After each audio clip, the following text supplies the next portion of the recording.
Good morning everyone! Ayan, today is aatin kami ng blessing ng tubigan ni Archie at Julie. Ayan, mag-uumpisa na po. Nandyan na po ang mag-bless. Congratulations Archie and Julie sa inyong negosyo na tubigan. Ayan, tara po. At tayo ay mag-bless na ang ating pare. Ayan. Tara, sama kayo.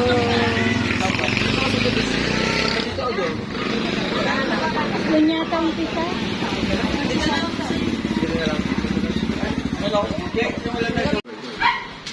So, magandang umaga po sa lahat. Maraming salamat sa inyong pagdalo kung sa blessing ng radio station ni Archie. Tawag ng pangalan ay Virginia. Ito na ay para sa Alba na Lola. So, sa umaga po tayo po ay nagre-recordikon sa lugar na ito upang atin po hingin ang kamay ng gabay ng Panginoon. Kaya kapapala na itong lubuksan na negosyo ni Archie na kami.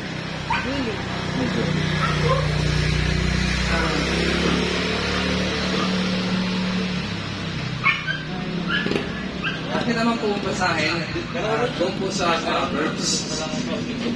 Proverbs chapter 16 verse 3. Sabi ko doon ay, commit your works to the Lord and your plan will be established. O sa ibang version, sabi ay, ask the Lord to bless your plans and you will be successful in carrying it out. Sa Tagalog, ang sinasabi ng Proverbs 16:3 ay, ipagkatiwala ko kay Yahweh ang iyong mga gagawin at magtatagumpay ka sa lahat ng iyong mga layunin. So, sa ganitong pagtitiwala ni Archie at ni Virgie na ipagtitiwala sa Panginoon na ang kamay ng Panginoon ang siyang gumabay at magpapala para sa kanilang negosyo, ito po ay tanda ng pagpapakumbaba ng humility ng isang tao na gusto niyang makasama ang Panginoon doon sa lahat ng kanyang gagawin. Alam niyo po, hindi po basta-basta po ang kababaang loob.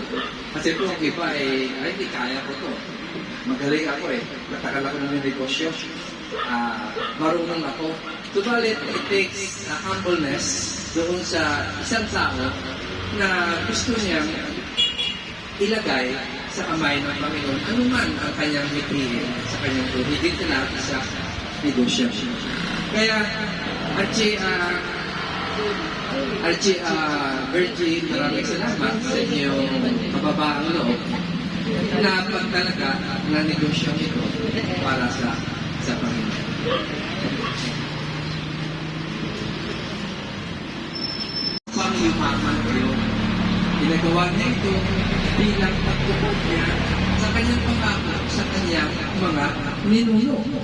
So, dito ako po ay tunay na nagtitiwala pag isang bagay ating ipinasa sa kamay ng Panginoon.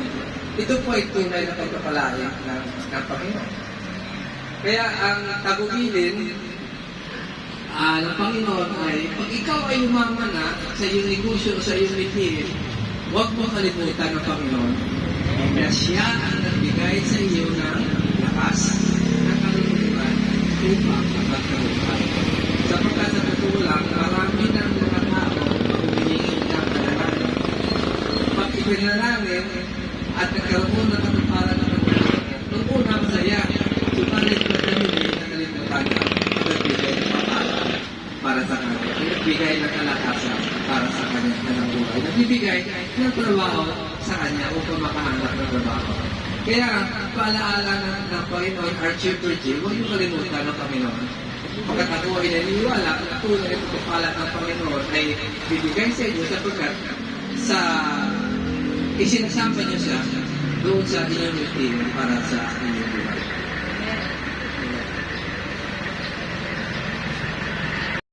Dapat natin i-acknowledge, dapat natin i-acknowledge na ang lahat ng meron tayo, ito ay galing sa Diyos. Sa totoo lang, lakas na katawan, dunong, kalusugan, saan ba ito nagagaling? Hindi ito nagagaling sa pagkain lamang o sa exercise. Ito lahat ay galing sa Panginoon. Kaya dapat ma-acknowledge ng tao ng lahat ng bagay na meron tayo ay galing sa Kanya. At dahil ito ay galing sa Kanya, tayo ay ginawa lamang ng katiwala, stewards. Ano mang bagay na meron tayo? Kaya sabi ko lagi, kahit sa pamilya, tayo mga magulang ay binigyan ng regalo ng anak. At tayo ay ginawa lamang tigapamahala, stewards sa lahat ng biyaya ng gift na binigay sa atin. So, sa umagang ito ay atin pong ipanalangin. Ito po business na negosyo na talaga ng Archer Liberty sa kamay ng Panginoon. Tayo po yung pagwat ng nalangin. Ama namin, Diyos na makapangyarihan sa lahat. Lord, sa iyong kamay namin, Lord, itinatalaga itong water filling station, Lord, ni Archie at kanyang Virgin. And Lord, we declare your guidance and wisdom in every plans, decisions on how to manage this business. Grant them your grace and favor in every person that they are working with. Panginoon, bigyan mo sila, Panginoon, ng mga kasama, ng mga staff nila, Panginoon, na mapagkatiwalaan, Panginoon. Mga staff nila, Panginoon, kasama sa trabaho, Panginoon, sa negosyo nila ni Lord, na they would deal with customers, they would treat the customers with fairness and respect. Protect them, Lord, at proteksyonan ang lahat ng equipment na andito.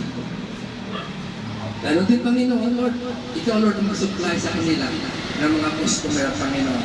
Customer na mas-satisfy sa servisyo, sa quality na binibigay nila. At Lord, ang mga customer ng Lord, ang magiging tinapagdala, Panginoon, mag-recommend sa bawat isa, sa bawat membro ng kanilang pamilya. Lalo din, Panginoon, Lord, we pray, O God, na makita nila, Panginoon, na ang negosyo nito ay extension lamang ng ministry, ng ministeryo na ginagawa ng Panginoon sa buhay nila at ang kanilang paglakad sa Diyos. That they may realize that you bless them abundantly to be a blessing to others, Lord. Kaya mo silang pinagpapala upang sila ay maging pagpapala din sa iba. To bring glory and honor sa iyong pangalan. Lord, in the name of Jesus, O God, we declare, Panginoon, your blessings, your favor, O God, sa negosyo ito ng Archie and the Virgin, at saka ni Holy, Panginoon. We declare, O God, Lord, guidance, Panginoon, protection, Panginoon, O God. We declare, Panginoon, O God, your abundant blessings, Panginoon, Lord, abundant customers, Panginoon, na ma-serve nila, Panginoon, at satisfied customers na babalik sa kanila, Panginoon.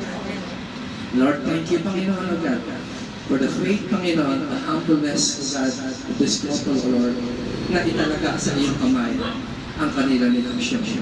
In Jesus' name we pray. Lahat magsabi na Amen.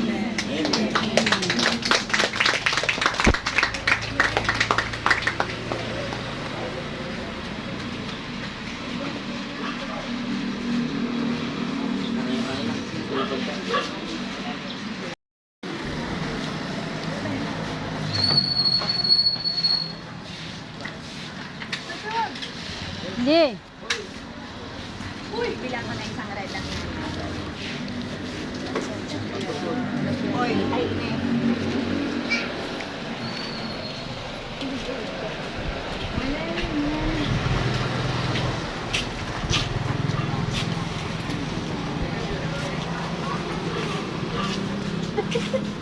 uy, bandang sa doon.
Dito nga, dalapan mo na. Dito, tayo nga. Tayo, dali mo.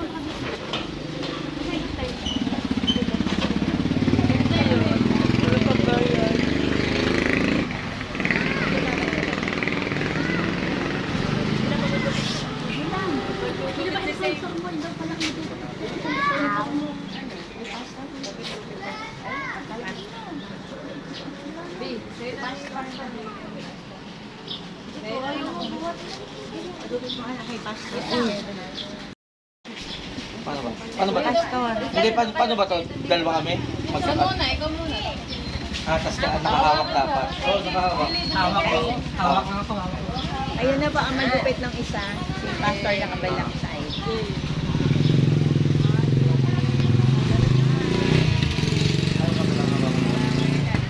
Sorry, hindi mo naman mag-ribbon cut niya. Okay.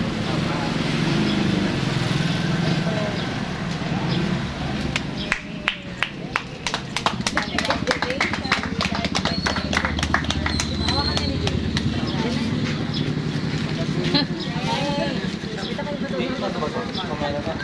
Change, change. Paano na mamaya? Nun dapat sa ano.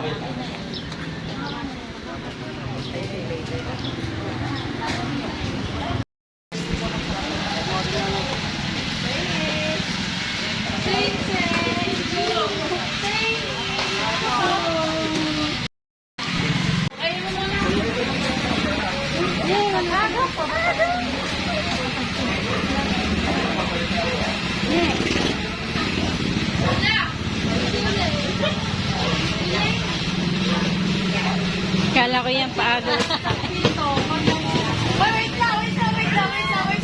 Saan ba yan?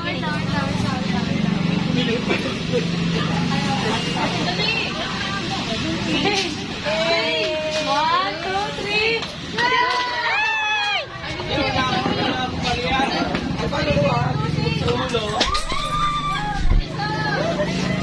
Yun.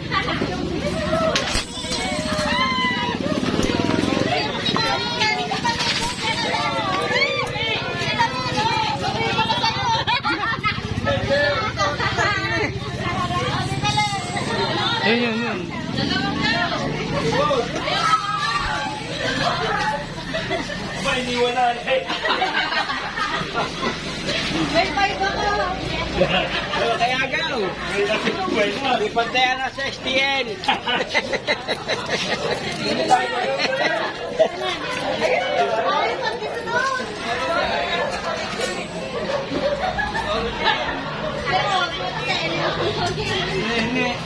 Tagal niyo ba? Hindi, tatago ko.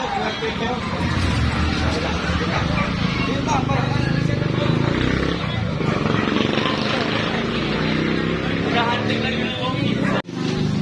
Big. Nabigay mo na ako ng pasta. Oo. Lagyan mo na. Saan? 1.5 ang nakuha ko.